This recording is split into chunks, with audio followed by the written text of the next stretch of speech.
Hey everyone, welcome into an all new episode of the American Huddle from the road on the campus of UCF. I'm Haley Outen and Andy Gresh is in studio holding down the fort as we continue our football coverage heading into week 11. And Andy, does it get better than this?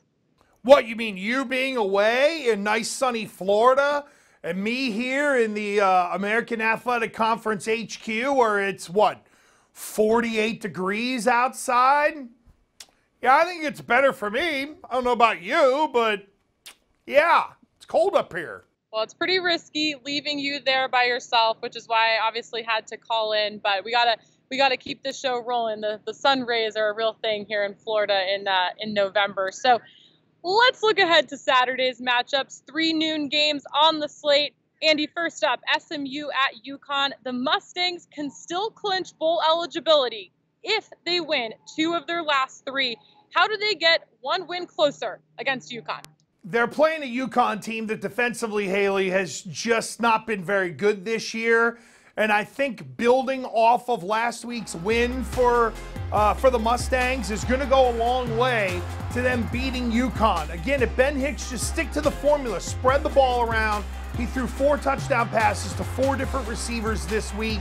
I think for SMU, if they go in and take care of the football and take care of special teams, this really shouldn't be a big problem for them in terms of getting a victory against a Huskies team that has just really struggled out from literally week 1 this year. The Mustangs sitting in a tie for second in the West Division standings. Let's look at Tulsa and Memphis. The Tigers are 1 win away from clinching a bowl spot this year. How do you expect Memphis to come out against Tulsa at home? I think Tulsa is going to play with a different brand of confidence considering what they did to UConn last week. And relative to Memphis, find a way to run that ball. Take the air out of the ball. I know Brady White can throw it. He threw 3 touchdown passes in the game last week for Memphis in their victory over ECU. But to me, it's all about running it. I know Pollard got into the mix last week in terms of running the football. Just keep leaning on this Tulsa squad because we know that they've had issues defensively this year. To me, running the ball is the key for Memphis to get a win. That and taking care of it. I think they do that at home this week. As mentioned, I'm on campus at UCF, and Spectrum Stadium right behind me is going to be bumping at noon. Navy heads here to UCF, and now normally the mids are a trap game for a lot of teams, but what threats does this 2-7 Navy squad pose coming to Orlando looking to snap the Knights' 21-game winning streak? Well, I think if Navy can churn offensively and maybe not even score a ton of points, but Haley, we know that Navy, if they find a way to get it right, they can hold the ball for 38 minutes. So I think efficiency to me is the key in this game for the Knights.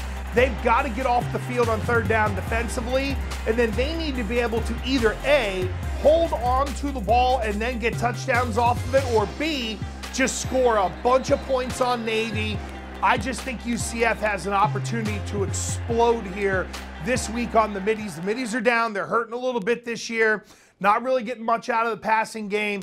I expect UCF to be a big winner this week. Tulane, another team coming off a big win here in the state of Florida last week against USF. The Green Wave, Andy, 3 games to go, and they're sitting at 4 wins. Bowl eligibility all of a sudden feeling more realistic again after last weekend's victory. How do you expect Willie Fritz's squad to carry that momentum from last weekend into this home game against ECU? Well, they've got to be aware of the explosiveness of ECU on the outside. But that said, it's another game where you look at it and say, can you run the ball and really hammer it? We know Tulane last week, 365 and 5 touchdowns on USF. I would think they're going to have the ability to run it this week against ECU. ECU can score, though, so defensively, Tulane's going to have to hold their own on that end of the ball. I think the change of quarterback seems to be working for them.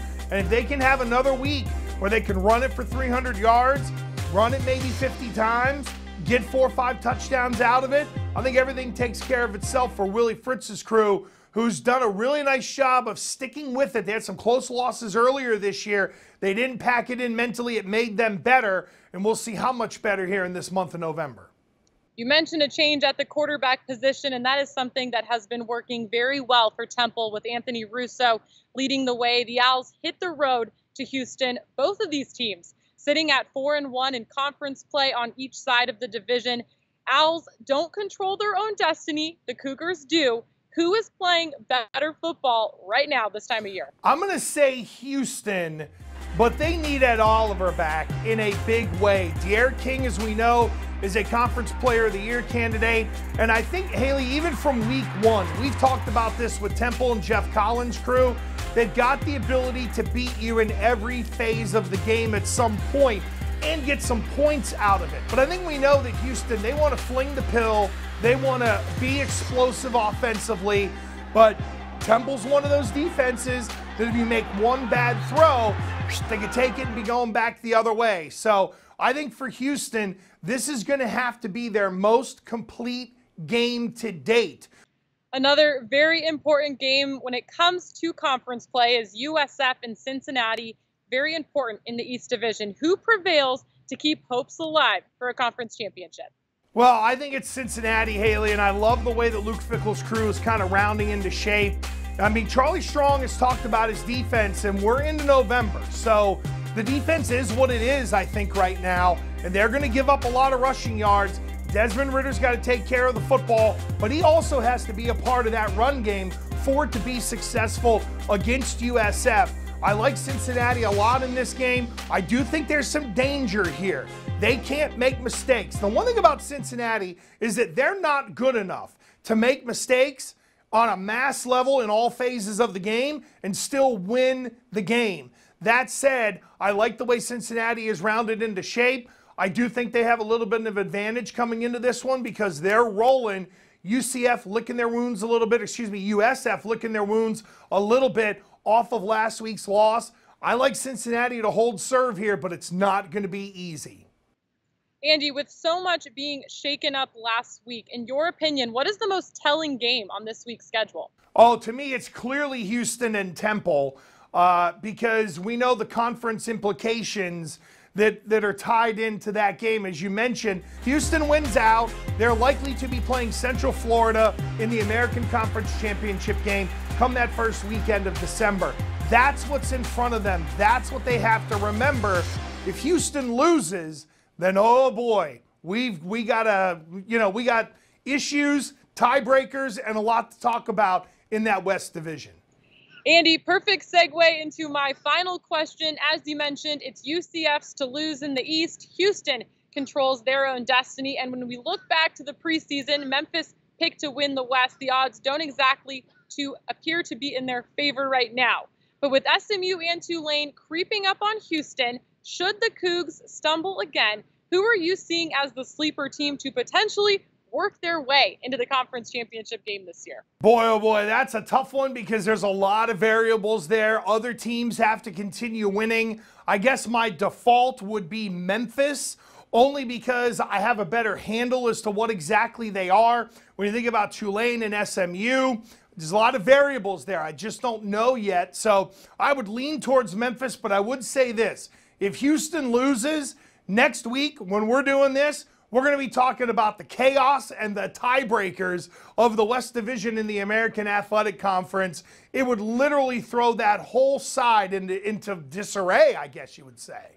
The next couple of weeks of the season are going to be exciting, and we're going to keep breaking it down for you. I will be back in Providence, not to worry, Andy. But until then, I'm going to enjoy some UCF Navy football here on campus tomorrow, as well as the men's soccer championship final. So I'm sure you'll be tuning into all of these wonderful events happening on the UCF campus. Well, I am sure that you have enjoyed your time in Florida and will come back with an appropriate tan, and you've hung out with other people from the American Athletic Conference in a strong show of brother and sisterhood to be able to cover the league as expertly as you do on the American Digital Network. And to hell with all of us back here in 35-degree weather, all layered up because it's cold.